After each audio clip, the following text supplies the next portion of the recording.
Hey YouTubers, welcome to Primo, Reef and Acrylics and another update on my 75-gallon saltwater reef tank.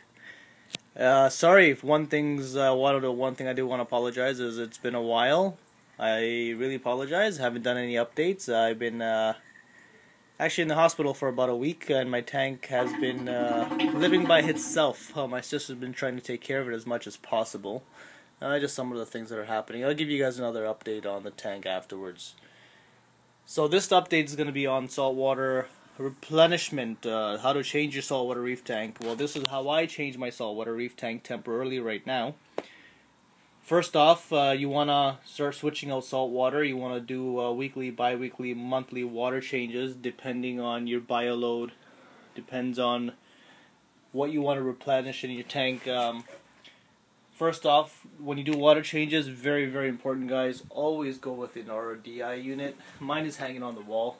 It's linked to the bathroom sink on the other room there, through the walls. RODI unit erases and takes away all the chemicals that are in your tank, in your tap water. End of the day, the results are 0 TDS. As you can see, the first micron filter on the far right-hand side, it is gonna have to be replaced very soon. It got all ucky and brown. Second thing I want to give you guys an update on is I've been using Instant Ocean before, the purple bucket, and I have changed to Reef crystals. I have found myself that things are looking much more better in my tank now with the orange bucket, the Reef crystals. I've been doing roughly weekly water changes of only 5 gallons, so it's not much at all. 5 gallons is, I think, more than enough for me. The way I run this is for about 12-24 hours. I leave a little MaxiJet pump inside the bucket with RODI water filled. This one here, whoops, that's a mistake. You don't want that. Yeah, just keep an eye on. I have to keep an eye on this constantly, all the time, and make sure it never leaks out. But usually what I do is I have 2 buckets, 3 buckets, one for the RODI water that I always use. My auto top off right now, it's me, myself, and I. So I gotta keep an eye on the sump at the bottom, the return section, which is there.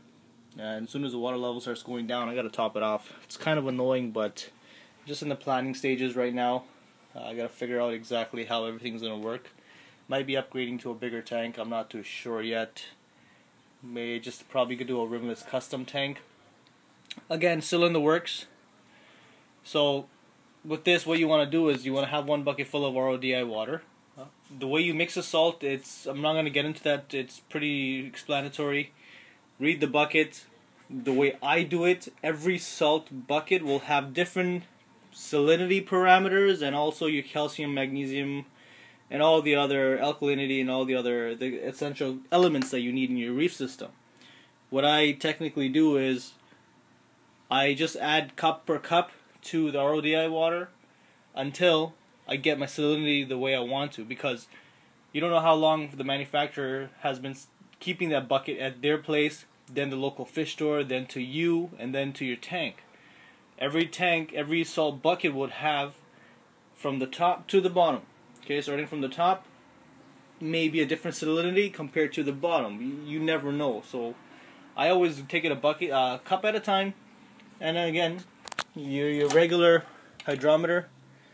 I'd like to keep mine my salt at 32, so it's about 1.024, just to be safe. You got a temperature gauge inside. This is a flotation one. Now all I do is I keep it on at nighttime with a heater through the 24-hour cycle when the salt's all dissolved. And once it's dissolved, what I do is I add a little pipe to my pump there. And I'll have 1 empty bucket, as you can see there. I'll run 1 pipe inside of that. And this here, towels will be your best friend when you guys have aquariums. Okay, keep as much as possible because you never know what can happen. So what I technically do is you can take it from the return compartment You can take it from the sump. As you can see, my sump is nasty and ugly. I gotta really start cleaning all this. So I'm back from the hospital. Let's see how everything's gonna go. I have a lot of appointments still, and then we'll take it from there. But okay, so here we go. I've on my MaxiJet pump. I have this line coming out into the empty bucket. So what I'm going to do here is I'm just going to try to match up the waste water from the tank to the new water. Just kind of level it out. I know this is not your average 10% water change. I believe 75 gallon. When you do a 10% water change, it is, I think you got to do 2 of these buckets. So I've been doing real small increments right now. I'll give you again another update on what's happening with my rocks and everything very soon. All I can tell you, it's been doing really well. Coralline algae has been growing all over the place. Little bits and pieces. Green coralline algae has been everywhere. Covered all my rocks from white to green now. It's in that ugly stage. So again, this process here takes no more than 5 minutes to do. That's why I love this. Is if you can see the water difference between the old and the new, old. You want to get rid of that. So instant ocean reef crystals is what I use. Good to have, and I think I will be using this for the rest of my life now.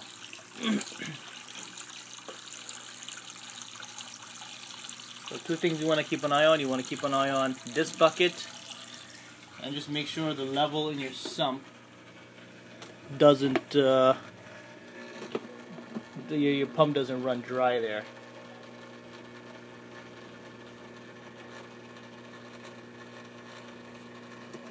And if you're running out of water here, what you can do is just, again, drop it to the next section. The reason why I like doing it from the sump, people, you can remove water from the main display, which is not a problem. I don't mind that at all. But when you add back water, add it to the sump, because if there are minor temperature differences within your water, which there will be 110%, you want to actually hold on 1 second before. Let me hold that thought. Again, running that pump dry. That's what I'm talking about. Anyways, sorry. What you want to do is, what was I talking about? Jesus. Okay, temperature, water changes. When you do a water change, you always want to make sure you want to try to add it to the sump. I'm not going to tell you guys how to do it. Some of you guys already have wonderful ways, way better ways than doing water changes than myself. But the reason why I like to, again, tell you before, to put it to my sump is that if there's any trace element differences, water temperature differences, it has a chance to mix in with the sump at the bottom, and it doesn't affect the fishes and the corals, because you don't want to be drawing a pipe into your tank and then it may hit a coral, fishes get stressed out, they see a shock in a temperature change. You don't want stuff like that. Okay, so I'm reaching 8 minutes into my video. Let me try to make it quick, polish it off. So now all you're going to do is take the pump into the new bucket. Take your return line into the sump now, and you plug it in. I have a nice power bar right up here, so keep everything in contact. Yeah guys, so there you go. This is running here now.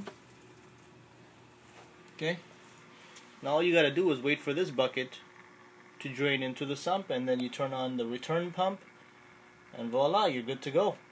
So you guys follow me with this video. It took about 5 to 10 minutes max. Did a lot of talking in the beginning, but you can see the differences in the water, the yellow compared to the clear. So do water changes, replenish them every so often. Reduces the bioload, takes away all the unwanted chemicals in your system, because you don't obviously want that and you give your corals and fishes a new healthy start.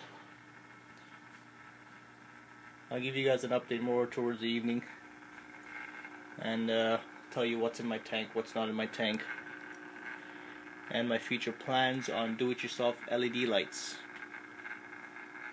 which you guys will be very, very interested in that. Alright, so how to do a water change? Very simple. Pick your salt, must have RODI unit, okay, preferably 4 to 5 stage. Salt buckets, your mixture, your MaxiJet small pump is really handy to have, always have a MaxiJet, and that's it. And all you're going to do is withdraw water from your sump to an empty bucket and back into your sump. Okay? So that's it. Welcome. Thank you for watching Primo, Reef, and Acrylics. If you guys have any more questions, please let me know. And if you guys have any comments, please post below. And stay tuned for future updates. Thank you.